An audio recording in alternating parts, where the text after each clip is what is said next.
হাতে কি সময় খুব অল্প? তাহলে ঝট করে শুনে নিন আজকের এই টলিউডের লেটেস্ট গল্প। বড় আরজিৎকে হারিয়ে ফেলে অল্প বয়সী আরজিৎকে জড়িয়ে ধরে কেঁদে ফেলল আজ শুভলক্ষ্মী। হ্যাঁ বন্ধুরা, আজকের এই টলিউডের লেটেস্ট আপডেটে দেখতে পাওয়া যায় আরজিতের মৃতদেহ বাড়িতে আনবার পর আরজিতের মা এবং পরিবারের সকলে একেবারে কান্নায় ভেঙে পড়ে। এরপর শুভলক্ষ্মী সবটা বুঝতে পারার পর সেও কাঁদতে থাকে। হঠাৎই কাঁদতে কাঁদতে প্রসব যন্ত্রণায় ছটপট করতে থাকে শুভলক্ষ্মী।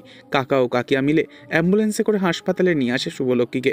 অন্যদিকে বিদেশের মাটিতে পোড়ানো হয় আরজিৎকে। এরপর দেখা যায় হসপিটালে শুভলক্ষ্মীর পুত্র সন্তান জন্ম নেয়। আর তারপর শুভলক্ষ্মী তার ছোট্ট ছেলে কেশবের মুখের দিকে তাকিয়ে ভাবতে থাকে আরজিতের কথা। এরপর কোলে করে কেশবকে নিয়ে বাড়িতে ফিরে একাই শুভলক্ষ্মী। ছোট্ট কেশবকে আদর করতে থাকে আরজিতের বাবা। আরজিতের ছবির পাশে কেশবকে এনে ছবির সাথে কথা বলতে থাকে আর কেশবের কপালে চুমু খায় আরজিতের বাবা।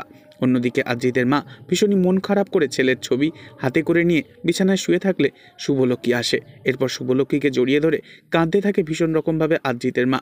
এভাবেই বাড়িতে তৈরি হয় শোকের ছায়া। অন্যদিকে দেখা যায় হাসপাতালে একটা এমার্জেন্সি পেশেন্টকে নিয়ে এসে ভর্তি করা হয়েছে। খুবই জোরালো হচ্ছে সন্দেহ আবারও ফিরছে নাকি গল্পে আরজিৎ। তো কি হবে আগামী দিনে নেক্সট আপডেট জানতে অবশ্যই সাবস্ক্রাইব করে রাখবেন। ধন্যবাদ।